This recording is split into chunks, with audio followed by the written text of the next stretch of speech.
आखिर वो कौन सी शेप है जो टूट तो सकती है पर कभी अपना आकार नहीं बदलती और जिसने एक नामुमकिन पुल को हकीकत बना दिया? आंसर। और पुर्तगाल में रेलवे लाइन बिछाने का काम डूरो नदी के किनारे आकर रुक गया। दरअसल यह नदी 170 मीटर चौड़ी और 20 मीटर तक गहरी थी और पानी का बहाव इतना तेज था कि बीच में पिलर खड़ा करना नामुमकिन लग रहा था। ऐसे में फ्रांसीसी इंजीनियर गुस्ताव आइफल को बुलाया गया, जिन्होंने एक ऐसी पैराबोलिक आर्च डिजाइन की जिसे किसी सहारे की जरूरत ही नहीं थी। लेकिन असली कमाल इस आर्च के अंदर छिपा था। जरा गौर से देखिए तो पता चलता है कि पूरी आर्च छोटे छोटे ट्रायंगल से बनी थी और दिलचस्प बात यह है कि ट्रायंगल दुनिया की इकलौती ऐसी शेप है जिस पर चाहे जितना भी दबाव डाल दिया जाए वो टूट भले जाए मगर अपनी शक्ल कभी नहीं बदलती। इंजीनियरिंग में इसे ट्रस सिस्टम कहा जाता है और यही आईफल की सबसे बड़ी खोज साबित हुई। कमाल की बात यह है कि यही तकनीक करीब 150 साल बाद टेक्सास के AT&T स्टेडियम में भी इस्तेमाल हुई, जहां 1400 फीट लंबी दो विशाल आर्चेस ने बिना पिलर के पूरी छत को थाम रखा है। इन आर्चेस का वजन सिर्फ 4 कंक्रीट के खंभों पर टिका है और हर खंभे में इतना कंक्रीट लगा है जितना 200 घरों में लगता है। यानी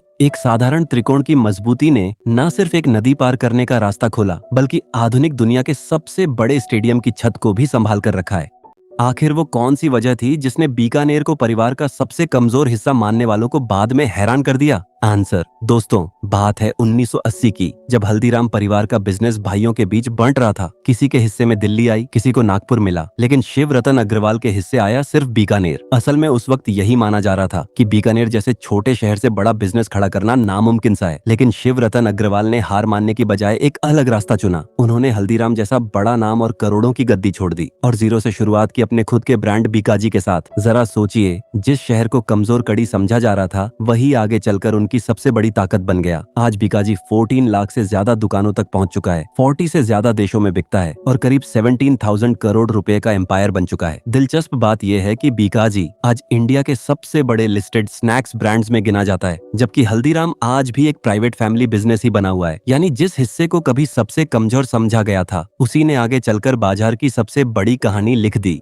आखिर 8वीं पास एक इंसान ने हल्दीराम जैसा बड़ा नाम छोड़कर अपना अलग साम्राज्य कैसे खड़ा कर दिया? आंसर। दोस्तों, यह कहानी है हिम्मत और जुनून की। बात है सन 1980 के दशक की, जब हल्दीराम फैमिली का बिजनेस बीकानेर से निकलकर कोलकाता, नागपुर और दिल्ली तक फैल चुका था। लेकिन फैमिली के बंटवारे में हर किसी को बराबर मौका नहीं मिला। दिल्ली की आबादी उस वक्त 60 लाख के पार थी, जबकि बीकानेर सिर्फ 3 लाख लोगों का छोटा सा शहर था, यानी करीब 20 गुना का फर्क। और यही बीकानेर आया शिवरतन अग्रवाल के हिस्से में। अब सोचिए, जिसके पास नाम तो हो लेकिन मार्केट और मौके ना हो, वो क्या करे? शिवरतन जी ने वही किया जो फैमिली बिजनेस में बहुत कम लोग करने की हिम्मत रखते हैं। उन्होंने हल्दीराम का बड़ा नाम पीछे छोड़ दिया और 1986 में बीकानेर से ही अपना नया सफर शुरू किया। नाम रखा शिवदेव फूड प्रोडक्ट्स, जिसमें शिव उनका अपना नाम था और दीप उनके बेटे दीपक के नाम से आया। सबसे हैरानी की बात यह थी कि यह फैसला उस इंसान ने लिया था जिसने सिर्फ 8वीं तक पढ़ाई की थी। उस समय हल्दीराम मार्केट में इतना मशहूर हो चुका था कि हर दुकानदार और ग्राहक वही नाम मांगता था। ऐसे माहौल में अपनी अलग पहचान बनाना आसान नहीं था, लेकिन शिवरतन जी रुकने वालों में से नहीं थे और आगे चलकर उन्होंने भुजिया बनाने के प्रोसेस को मशीनों से ऑटोमेट करके एक नई क्रांति ला दी। यही जज्बा था जिसने एक छोटे शहर के आदमी को देश के सबसे बड़े नमकीन ब्रांड्स में से एक का जनक बना दिया।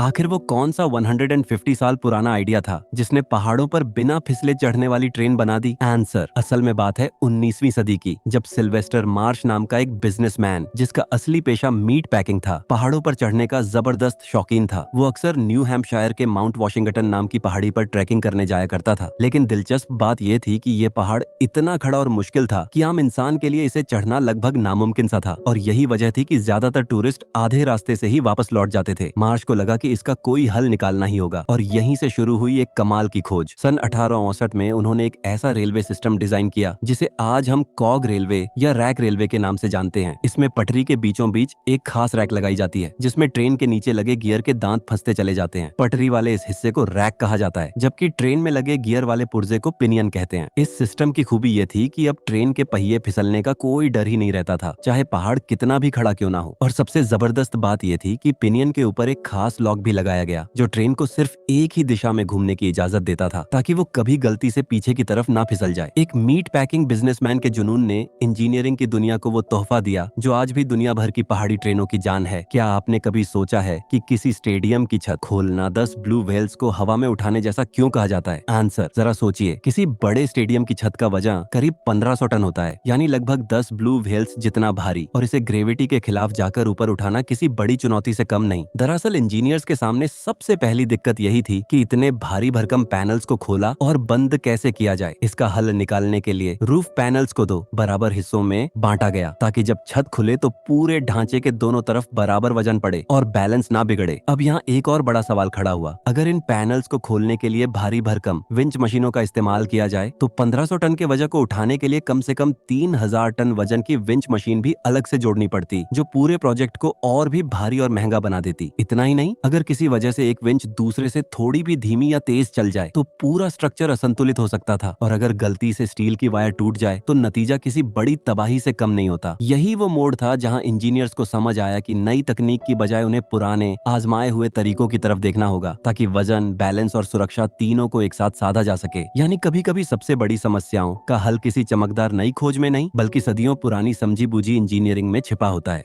क्या आपने कभी सोचा है कि एक बर्थडे पार्टी की बहस दो करीबी दोस्तों को हमेशा के लिए दुश्मन कैसे बना सकती है? आंसर, असल में ये कहानी है साल 2015 की, जब 28 जून को कैलिफोर्निया की नापा वैली के एक रिसोर्ट में इलॉन मस्क का बर्थडे मनाया जा रहा था। पार्टी में दुनिया के बड़े बड़े टेक लीडर्स मौजूद थे और उन्हीं में शामिल थे गूगल के को फाउंडर लेरी पेज, जो मस्क के पुराने और अच्छे दोस्त माने जाते थे। दोनों अक्सर आर्टिफिशियल इंटेलिजेंस पर घंटों बात किया करते थे, लेकिन उस रात बातचीत ने एक गंभीर मोड़ ले लिया। सवाल ये उठा कि अगर एआई इंसानों से ज्यादा स्मार्ट हो जाए तो क्या होगा। मस्क का मानना था कि ऐसा एआई इंसानियत के लिए सबसे बड़ा खतरा बन सकता है। वहीं लेरी पेज की सोच बिल्कुल उलट थी। उनका कहना था कि यह तो एवोल्यूशन का अगला कदम होगा और इंसान हमेशा धरती की सबसे इंटेलिजेंट स्पीशीज नहीं रहने वाले। बहस इतनी बढ़ गई कि गुस्से में लेरी पेज ने मस्क को स्पीशीजिस्ट तक कह डाला, यानी सिर्फ अपनी ही स्पीशीज के बारे में सोचने वाला इंसान। मस्क ने भी बिना झिझक जवाब दिया कि हाँ, वो प्रो ह्यूमन है। दिलचस्प बात यह है कि यही बहस आगे चलकर एआई की दुनिया में दो बिल्कुल अलग विचारधाराओं की पहचान बन गई। आखिर वो कौन सी बात थी जिसने इलॉन मस्क को मंगल ग्रह पर इंसानों को बसाने के लिए मजबूर कर दिया? आंसर, ये किस्सा है साल 2012 का, जब इलॉन मस्क की मुलाकात डीप माइंड के फाउंडर डेमिस हसाबीस से हुई थी। बातचीत के दौरान मस्क ने कहा कि वे चाहते हैं इंसान मंगल ग्रह पर बस जाएं, ताकि अगर धरती पर कभी कोई बड़ी तबाही आए तो भी इंसानी सभ्यता जिंदा रह सके। ये सुनकर डेमिस हसाबीस मुस्कुराए और एक ऐसी बात कही जिसने मस्क को अंदर तक हिला दिया। उन्होंने कहा कि अगर कभी सुपर इंटेलिजेंट एआई इंसानों को ही खतरा मानने लगे तो वह मस्क को मंगल ग्रह पर भी नहीं छोड़ेगा। इस एक वाक्य ने मस्क की सोच पूरी तरह बदल दी। अब एआई उनके लिए सिर्फ एक टेक्नोलॉजी नहीं रही, बल्कि इंसानियत के भविष्य से जुड़ा एक गंभीर सवाल बन गई। लेकिन हैरानी की बात यह रही कि मस्क डरकर पीछे नहीं हटे, बल्कि खुद उसी दौड़ का हिस्सा बन गए। उन्होंने पहले डीप माइंड और ओपन एआई में निवेश किया और बाद में अपना खुद का प्लेटफॉर्म एक्सएआई खड़ा किया, जिसका चैटबॉट ग्रॉक आज दुनिया भर में जाना जाता है। यही वजह है कि आज मस्क को एआई की सबसे बड़ी आवाजों में से एक माना जाता है।